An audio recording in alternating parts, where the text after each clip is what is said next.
Trump is negotiating on behalf of Putin. I don't think Trump is friends with Putin. I think Trump works for Putin. I think Trump is compromised by Putin. Good afternoon. This is The Times at 1 with Andrew Neil. At 100 minutes, it was the longest presidential address to Congress in American history. But President Trump still didn't manage to tell us anything new. And for that, we should be grateful. There's been enough shock and awe in his first 43 days of Trump 2.0. We deserve a break. But for the most part, it was the usual Trumpian braggadocio, as he listed his greatest hits: the expansion of drilling for oil and gas, a crackdown on waste and federal spending, an end to taxes on tips, all-out attack on urban crime, watertight controls at the border and the deportation of illegal aliens, prohibition of transgender operations on youth, a ban on men competing in women's sports, a new homeland missile defense base based on Israel's Iron Dome, though in Trump's America, it'll be a Golden Dome, naturally. Since these are all policies on which he was elected, which he's already implementing, and which command broad support among American voters, it's hard to blame him for dwelling on them. But in the one area in which we were hoping for progress, peace in Ukraine, Trump had very little to say. True, he read out a conciliatory letter from President Zelensky, who's hoping to get back into his good books. Trump assured us that his best mate, that would be President Putin, really wanted peace too. And the US president is still keen to do that mineral rights deal with Ukraine. But that's as far as it went. There's still no sign Trump intends to lift his arms embargo on Ukraine. The main weapons transit point in Poland remains closed. No indication he will welcome Zelensky back into the tent. No word on what the outlines of any peace deal might be. No desire to give the European allies, now referred to as, quote, random countries by the Vice President, the US security guarantees without which no European troops can be deployed as peacekeepers. The word out of Washington is that Trump wants to reopen the minerals deal with Ukraine to get much better terms for America, all part of Zelensky's punishment beating for supposedly speaking out of turn in the Oval Office. The word out of Moscow is that peace-loving Putin is demanding Ukrainian territory he doesn't even occupy. And it's increasingly clear that even if US security guarantees were forthcoming, the Kremlin would veto the deployment of troops from NATO nations on Ukrainian soil. So the peace initiative for which Keir Starmer fought in tandem with President Macron looks like being stillborn. And Europe has finally seen the writing on the wall. Instead of crossing its fingers and wishing for the best, the continent is now awash with plans to ramp up defense spending. Big and fast. Germany's incoming chancellor plans to release the debt brake, which stops Berlin from borrowing more, releasing tens of billions more for rearmament. Brussels is considering a fund financed by the European Union, borrowing into which member states could then dip to increase their defence spending. And I understand the British government is looking at other ways of releasing funds for defence, in addition to those already announced. We will see how much of this comes to fruition. Time is not on our side. Maybe there will be peace in our time after all. But even if there is, we will still have to stay on guard and continue on our current trajectory. Trump seems in a hurry to put Ukraine behind him. He regards it as a drag when he has his eyes on other prizes: Canada, Mexico, Greenland, Panama. And of course, he's faced with the rising power of China, which is far away from Ukraine. The risk is that he forces a peace deal on Ukraine, which merely gives Moscow a chance to take a breather, replenish its war machine, and await the next opportunity for armed aggression. Europe must now put itself in a position to deter such threats, with or without America. This is Andrew Neil on Times Radio. Let's start with last night's speech and the reaction to it. Joining me now, Joe Walsh, former Republican congressman from Illinois. He also ran for president in 2020. Joe Walsh, what was your main takeaway from last night's speech to Congress? Andrew, good to be with you, and thank you for everything you say. I love what you say. Look, the main takeaway is that Trump spent about an hour and 40 minutes lying about almost everything he's doing, and Democrats sat there and didn't know how to respond. We're in trouble here in America, and that means the world's in trouble. I can understand that. Do you think Mr. Trump will accept President Zelensky's olive branch? Or is it perhaps, hesitate to float this, that it's in Mr. Trump's nature to make him suffer more? What an odd thing, right? At one level, there's a war that's been going on for 3 years because an evil dictator invaded a sovereign nation. And here we are 3 years later, and the American president has all these demands upon the sovereign nation that was invaded. I haven't heard one demand upon the aggressor, the invader. At one level, it's odd, but at the other level, the scarier level, it's not odd at all. Trump, the president of the United States, is on the side of the invader, the dictator. And as we've said constantly, the world needs to accept that horrible truth. It is quite remarkable that more and more people also on this side of the Atlantic thinking that actually Donald Trump is more on the side of Russia than he is on the side of Ukraine. I mean, who would think we would say that of an American president? And the Democrats were pretty vocal in opposing Trump as he spoke last night, but I would also say pretty ineffective too.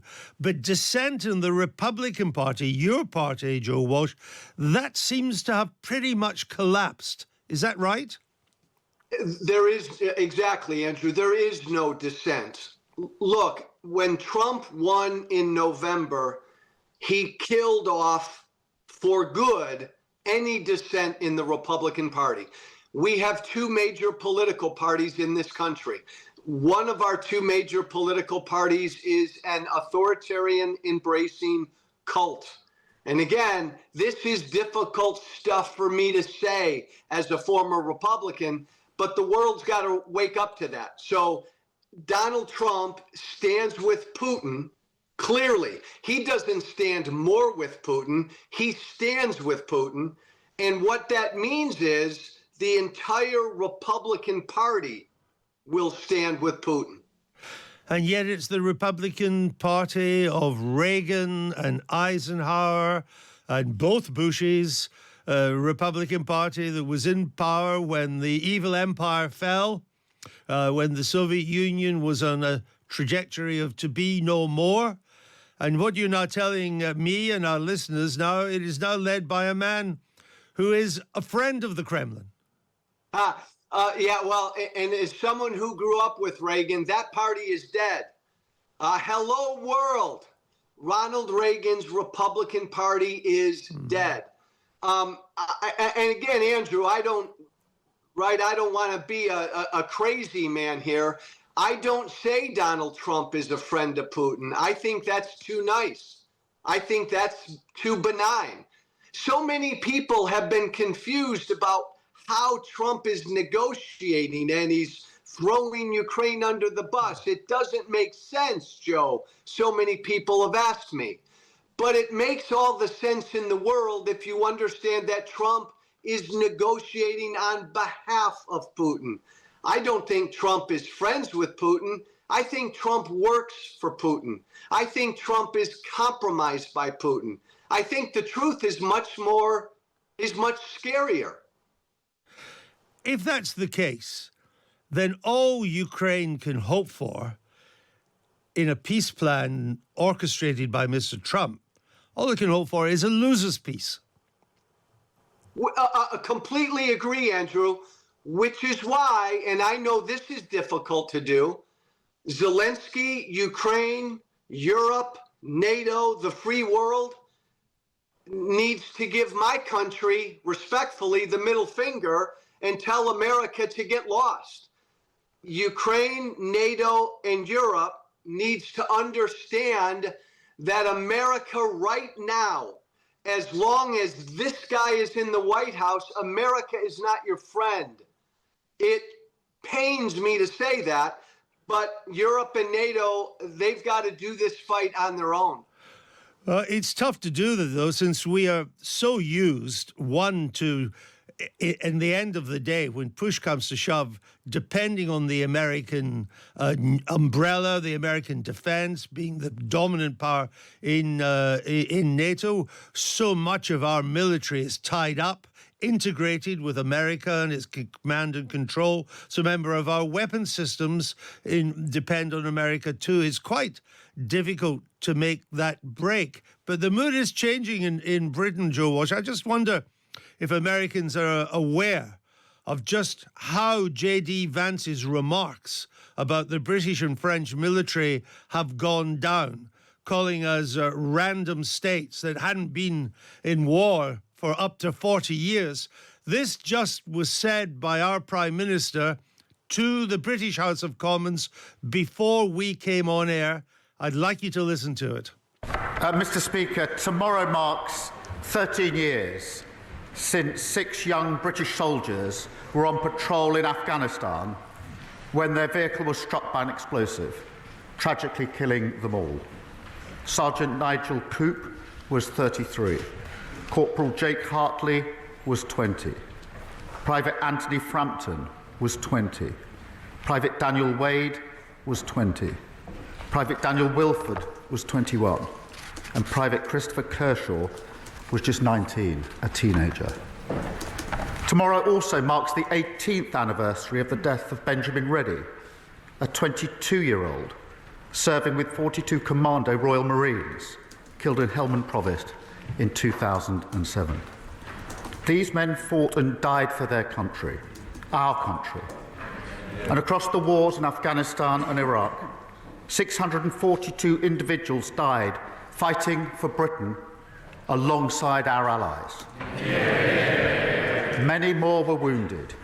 We will never forget their bravery and their sacrifice. And I know the whole House will join in me in remembering them and all those who serve our country.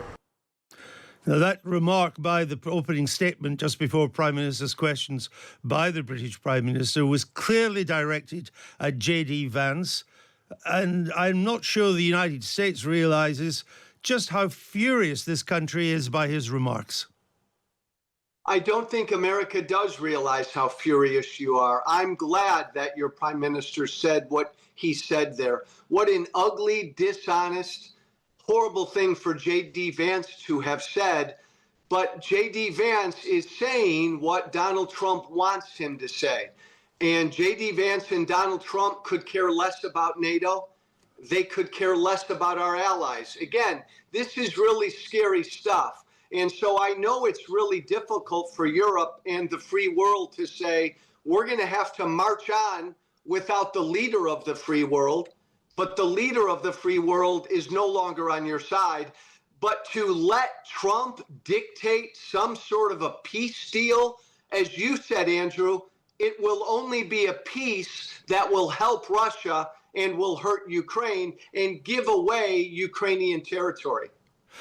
Some people have taken comfort from the thought that things go back to more of a normality, to what you might call a status quo ante, when Mr. Trump's second 4 years come to an end. But everybody's recalibrating that after hearing what J.D. Vance had to say. If J.D. Vance was to end up being the successor to Mr. Trump, the policy would stay the same, wouldn't it? Yes, and again, remember what I said a few moments ago. Donald Trump stands with Putin, clearly. But that means right now, because he runs the Republican Party, the entire Republican Party does. This Trumpism, this attitude of screw our friends, screw Europe, let's embrace dictators, this has moved beyond Trump in the Republican Party. J.D. Vance and any Republican who would be the nominee in 28, the Republican nominee, they will represent this mindset. Mm-hmm. So this is the Republican Party now for quite some time, I'm afraid. I understood. Joe, we'll leave it there. Thank you for getting up early, America time, to be with us today. We appreciate your input into that. That was Joe Walsh, live from America, former Republican, I emphasize Republican congressman.